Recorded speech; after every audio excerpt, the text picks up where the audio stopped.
A paz do Senhor, povo lindo de Deus, para você que é novo por aqui, eu sou a diaconisa Tânia Anso, professora de Escola Bíblica Dominical. Estamos estudando o segundo trimestre das lições bíblicas da classe dos adultos da editora CPAD, que tem um tema: os valores do reino de Deus, a relevância do Sermão do Monte para a Igreja de Cristo.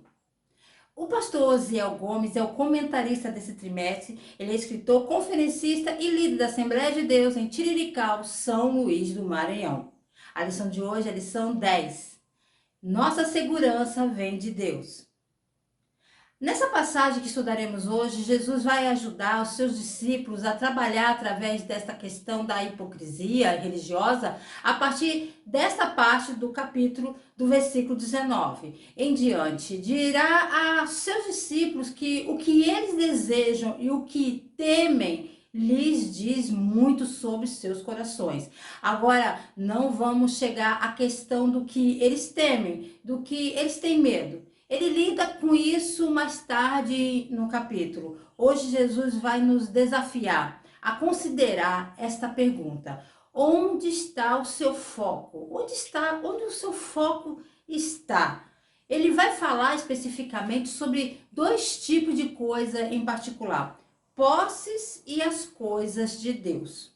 O textuário nos diz assim: e disse-lhes: acautelai-vos e guardai-vos da avareza, porque a vida de qualquer não consiste na abundância do que possui. Lucas capítulo 12, versículo 15.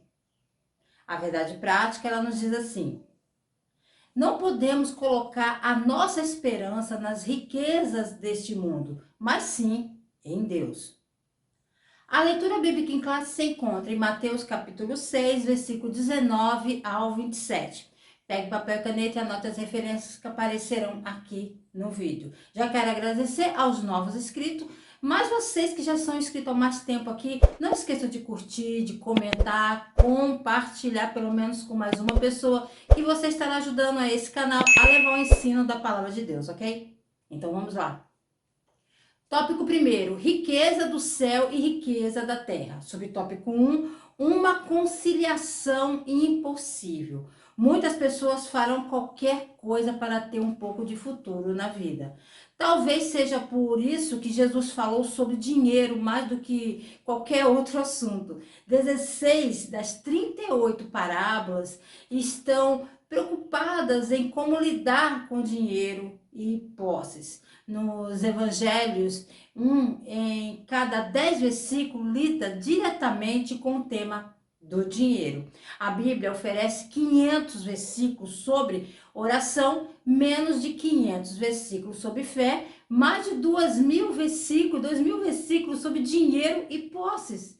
Porque a Bíblia fala tanto sobre dinheiro, precisamos falar sobre dinheiro e posses também. Hoje queremos pensar onde está o nosso tesouro. Os ouvintes na época de Jesus teriam se identificado muito com isso, provavelmente melhor do que nós hoje, porque eles não tinham cartões de débito e contas de poupança. Eles tinham coisas reais. Seus metais preciosos poderiam manchar, seus tecidos poderiam ser comidos por traças, seus rebanhos poderiam ser roubados, seus campos poderiam ser queimados ou sofrer ataques de insetos. Essas coisas podem ser tiradas deles, poderiam ser tiradas deles. Nós experimentamos isso hoje, mas de uma maneira diferente, certo? Nossas posses podem ser varridas por uma enchente, um mau negócio, que pode falir. Nossas empresas podem falir. Um acidente de carro grave pode nos deixar sem um veículo ou até com problemas motores. Nossas carteiras podem ser roubadas. Nossas telas de celulares podem se quebrar. Jesus está apontando que todas as coisas nessa terra que nós estimamos tanto são temporáveis, são frágeis, elas não duram. Ele primeiro nos mostra essa imagem da fragilidade das posses na terra, que somos propensos como um tesouro. Então ele nos dá uma imagem de algo muito melhor. Ele diz para valorizar as coisas que estão no céu. Subtópico 2, tesouros da terra e tesouros do céu. O ponto de Jesus aqui é que os tesouros que acumulamos aqui na terra são temporários. Nossas posses hoje são tão temporárias quanto eram no dia de Jesus. O fogo pode destruir nossa casa, a doença pode nos custar a economia de uma vida inteira, a traça destrói, as roupas eram muito importantes no mundo antigo.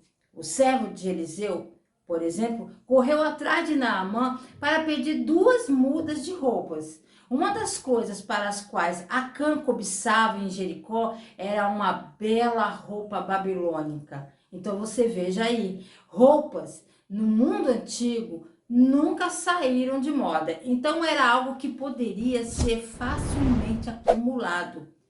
A ferrugem destrói, que ele diz. Ferrugem não é realmente uma palavra boa aqui. O grego é, na verdade, um termo genérico para qualquer coisa que destrua. Havia várias maneiras de destruir os bens no mundo antigo, como os bancos, como o conhecemos, não existiam no mundo antigo.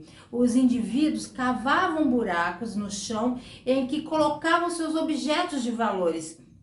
Esses objetos de valores, obviamente, enferrujavam e manchavam e não seriam mais de qualquer valor.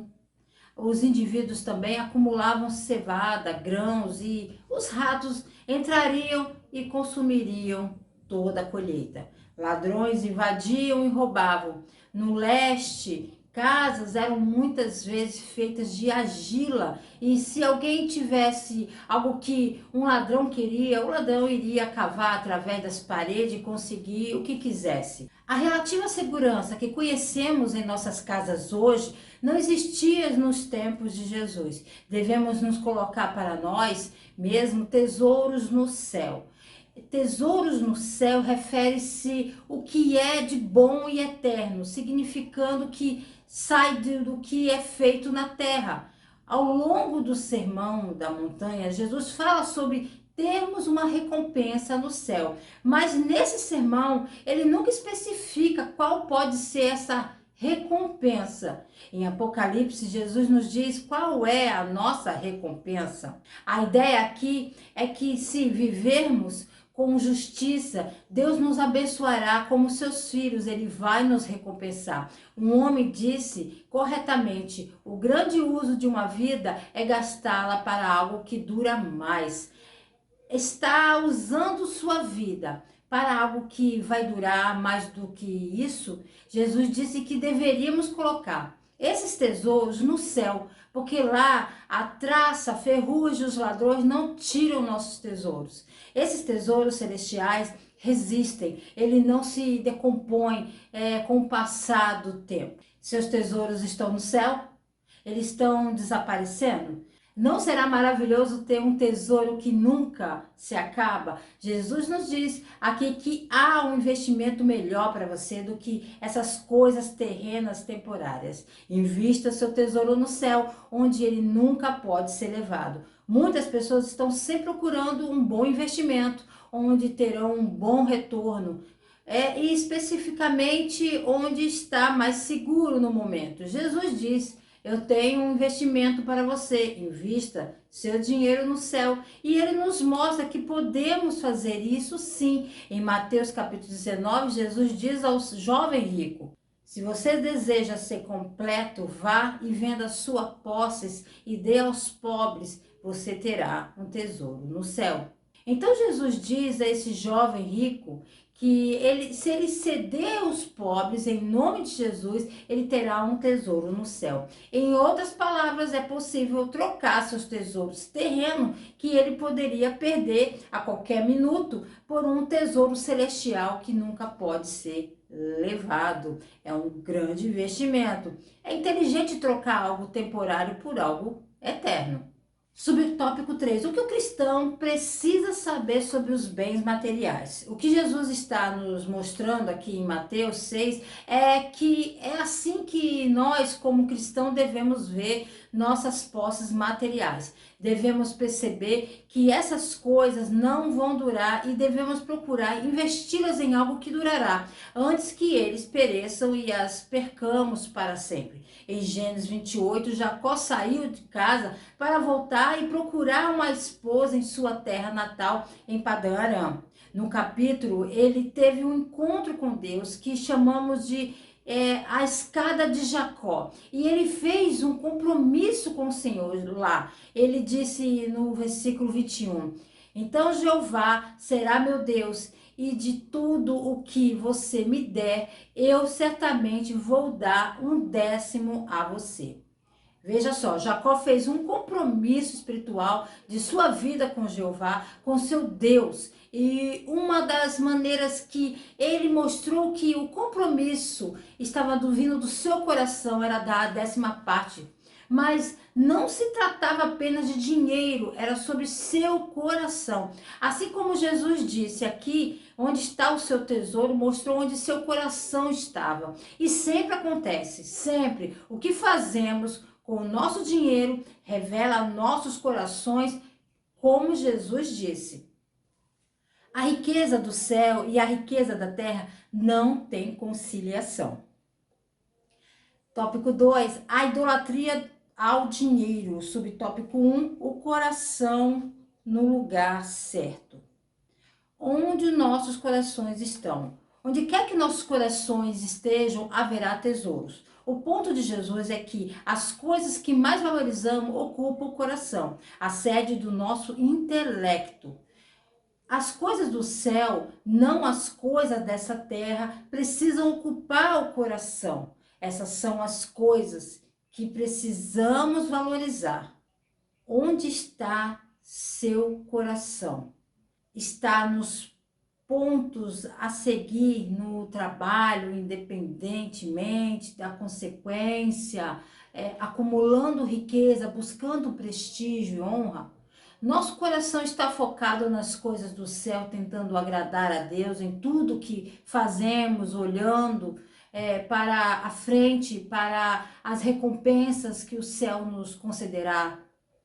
Todos esses versos são sobre o que nosso uso das finanças revela sobre o nosso coração. E o coração é o que está por trás de nossas atitudes em relação às coisas materiais e como gastamos nosso dinheiro. Algumas pessoas ficam tão desligadas quando na igreja falam a respeito de dinheiro. Honestamente, alguns casos é compreensível, houve muito abuso e há muito abuso, mas a verdade é que nosso uso do nosso dinheiro e nossos recursos é realmente uma questão espiritual de coração. Jesus é realmente Senhor de tudo que temos. Nós realmente acreditamos que existe um mundo eterno em que podemos investir. Nós realmente acreditamos que as pessoas estão perdidas e que nossos dons fazem uma diferença eterna em alcançá-las. É uma questão espiritual. Mostra nosso compromisso do coração. Subtópico 2. Idolatria a Mamon. O foco desses versos é que seu uso de dinheiro e bens materiais é determinado pelo seu compromisso espiritual. Seu tesouro será encontrado onde está o seu coração, já falamos aqui. Porque Jesus está falando sobre o olho aqui nesses versículos. Como nossos corpos podem estar cheios de luz e escuridão. Primeiro, Jesus diz que luz é a lâmpada do corpo. Bem, uma lâmpada geralmente fornece o que? Luz. Na cultura antiga, uma lâmpada de óleo fornecia luz suficiente para ver onde se estava indo. O nosso contexto, podemos pensar no olho nos mostrando para onde ir, pois ele define a direção para onde estamos indo. Antes de irmos a algum lugar, olhamos para onde estamos indo, certo? Nós vemos e depois vamos por ali. Ou vemos algo e então não prosseguimos. Se estamos colocando o nosso olhar sobre posses e dinheiro, iremos atrás de posses e dinheiro. Se estamos colocando o nosso foco nas coisas de Deus, iremos atrás das coisas de Deus. Lembra-se dos binóculos, que antigamente, né, se via muito usar binóculos? Temos que nos concentrar no que queremos ver. Devemos focar nossos olhos em Jesus e em seus caminhos. Segundo, Jesus fala sobre nossos olhos ser saudável ou ruim. Bem, novamente é tudo sobre ver corretamente e mirar o que queremos. De algum modo geral, se chamarmos nossa atenção para coisas ruins virão em nosso caminho. Se colocarmos nossa atenção em coisas mundanas, as coisas mundanas virão em nosso caminho. Se colocarmos nossa atenção nas coisas de Deus, as coisas de Deus virão em nosso caminho. Jesus está tão preocupado por onde estabelecemos nossa atenção e direção, que ele diz que afetará nossas vidas inteiras. Ele diz que se nosso olho estiver saudável, se nos concentrarmos nas coisas boas, estaremos cheios de luz. Mas se nossos olhos estiverem ruins, se nos concentrarmos nas coisas ruins, estaremos cheios de escuridão profunda. Jesus fala sobre coisas, posses materiais, usando um exemplo que eles estavam muito familiarizados. A escravidão era uma parte integrada da cultura grega e romana da época. E todos sabiam como era um escravo servir seu mestre. Desobediência não era uma opção. Você fez o seu mestre, o seu mestre dizia, você tinha que fazer. Ou então iria enfrentar as consequências. E ser libertos não era um deles. Jesus identifica dois possíveis mestres que as pessoas podem servir: Deus e o materialismo. E esses dois mestres têm metas dramáticas para a sua vida. Embora possamos tentar servir ambos os mestres ao mesmo tempo ou em momentos diferentes durante a semana, nenhum dos mestres ficará satisfeito conosco. Irmãos, queremos estar cheio de luz, não cheio de escuridão. Somos filhos da luz. Devemos focar nossos olhos espirituais nas coisas de Deus, não nas coisas deste mundo. Não podemos ter nossos olhos indo em duas direções diferentes. Não somos camaleões espirituais. E você tem que escolher qual mestre você vai seguir. Ou posses mundanas ou o Senhor. Subtópico 3. A riqueza condenada por Cristo. Na parábola do homem insensato, o homem na parábola não parece um homem mau. Ele está armando as coisas bem para si mesmo, planejando uma vida agradável, sentando e sem dúvida dizendo: por que eu valho a pena? Mas a solução dele é construir celeiros maiores para acumular seus bens. Aquele homem rico estava falando consigo mesmo, não com os amigos, e sua conversa era tudo eu e meu só. Seu horizonte foi limitado por seus planos e prazeres. Ele era um Patinhas, o tio Patinhas, perseguindo um fantasma da felicidade. A solução de Jesus é contentar com o que você precisa e se livrar do que é excesso. Ouça Jesus tocando sinos de alardes sobre todo tipo de ganância. O que esses alardes estão me dizendo na minha vida? Onde está a minha segurança? Em um plano de pensão, um plano de saúde, um saldo bancário, uma paz da alma baseada em um vínculo com Deus? Veja, não há nada de errado em ter um sonho, procurar ter uma vida mais confortável e fazer o seu melhor no seu trabalho. Tudo isso é bom. No entanto, no momento em que você deixa a posse material possuí-lo, você se torna cobiçoso e aí está o perigo. A Escritura nos dá um aviso terrível contra a cobiça. A cobiça pode fazer muitas coisas. O estrago às vezes são muito grande, pode enganá-lo, pode te deixar amargo, azedo e deprimido. Pode te fazer se tornar uma pessoa muito egoísta, pode te fazer você esquecer de Deus. A idolatria se caracteriza quando o dinheiro torna-se o lugar do coração do ser humano. Tópico 3, vivendo a quietude espiritual em Deus. Subtópico 1, os males advindos das preocupações. Muitas vezes nos preocupamos com nossas necessidades básicas, com perspectivas até infantis de prover a nossa família e até quando nós estivermos mais idosos. A razão para isso é que temos compreensão da decisão de Deus sobre todas as coisas e não temos confiança para confiar tudo a Ele. Na verdade, Deus sabe claramente nossas dificuldades e necessidades. Ele preparou tudo para nós.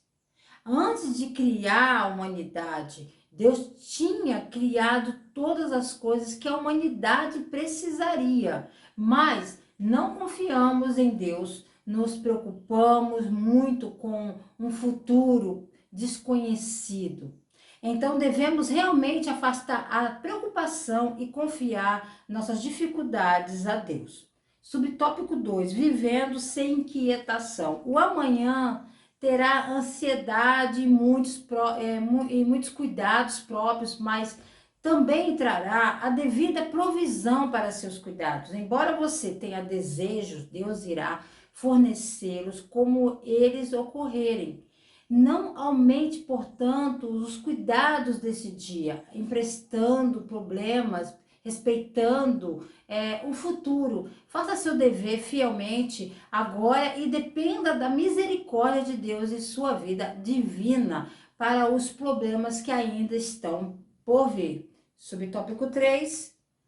Vivendo sossegados em Deus. Deus, em sua graça, nos convida a viver uma vida livre de preocupações e desprovida de ansiedades, buscando primeiro o reino de Deus e a justiça com a qual estamos vestidos quando confiamos nele para a salvação. Primeiro, nós nos preocuparemos com o reino de Deus e sua justiça. E quando tivermos as prioridades certas, todas as outras coisas serão fornecidas para nós também. Deus sabe que a preocupação prende o coração e o medo fratura a fé. O que pode fazer com que um crente se transforme em um poço de desespero.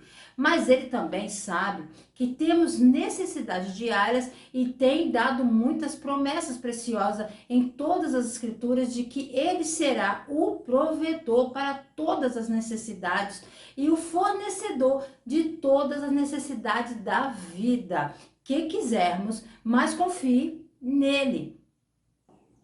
As preocupações com as coisas da terra trazem diversos males e causam inquietude na alma. Para concluir, quando Jesus voltar e trazer nossas recompensas com ele, o que você receberá? Você está colocando os seus tesouros no céu ou seu foco é apenas nessa terra? E chegamos ao final da aula 10. Estamos caminhando para o final desse trimestre. Querendo o Senhor, se Ele não voltar, estarei de volta aqui a mais um Resumo EBD. A paz do Senhor a todos.